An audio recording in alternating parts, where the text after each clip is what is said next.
ಈ ವರ್ಷದ ಶ್ರೀಶಕೆ 1948 ಪರಾಭವನಾಮ ಸಂವತ್ಸರ. ಈ ವರ್ಷ ಈ ಪರಾಭವನಾಮ ಸಂವತ್ಸರದಲ್ಲಿ ಚಿಕ್ಕ ಮಕ್ಕಳಿಗೆ ರೋಗ, ಅದರ ಜೊತೆಗೆ ಜನಗಳಿಗೆ ಸುಧಾರಣೆ ಆಕೈತಿ. ಅಲ್ಲಲ್ಲಿ ಬರಗಾಲ ಐತಿ, ಜನರಿಗೆ ಪ್ರಜೆಗಳಿಗೆ ಕಲಹ ಐತಿ, ಅಗ್ನಿ ಅನಾಹುತಗಳಾದವು ಮಕ್ಕಳ್ರಿ ಅಂತ ಹೇಳಿ ಮತ್ತೆ ದೊಡ್ಡ ದುಃಖದ ಸುದ್ದಿ ಬಂದಿತ್ತನ್ನ ಅತಿ ಗಾಳಿ ಬೀಸುವುದರಿಂದ ಅಲ್ಲಲ್ಲಿ ಕಂಡುಮಂಡಲಾಗುವಂತ ಸಾಧ್ಯತೆ ಐತಿ. ಪಾಪದ ಕೆಲಸ ಹೆಚ್ಚಾದಿತ್ತು, ಕಾಡು ಪ್ರಾಣಿಗಳಿಗೆ ತೊಂದರೆ ಆದಿತ್ತು, ಅಲ್ಲಲ್ಲಿ ರಾಜ ಪ್ರಜರಿಗೆ ಕಲಹ ಐತಿ.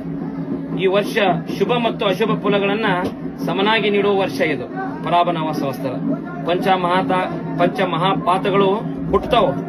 ಉತ್ತರದಲ್ಲಿ ಅಧಿಕ ಮಳೆ ಆಗಿ ಕೆಲವು ಕಡೆ ಅತಿವೃಷ್ಟಿ ಆಗುವ ಸಾಧ್ಯತೆ ಇದೆ, ಹಾಗೂ ವಿಶ್ವದ ಕೆಲವು ಕಡೆ ಭೂಕುಸಿತ ಆಗುವ ಸಾಧ್ಯತೆ ಇದೆ.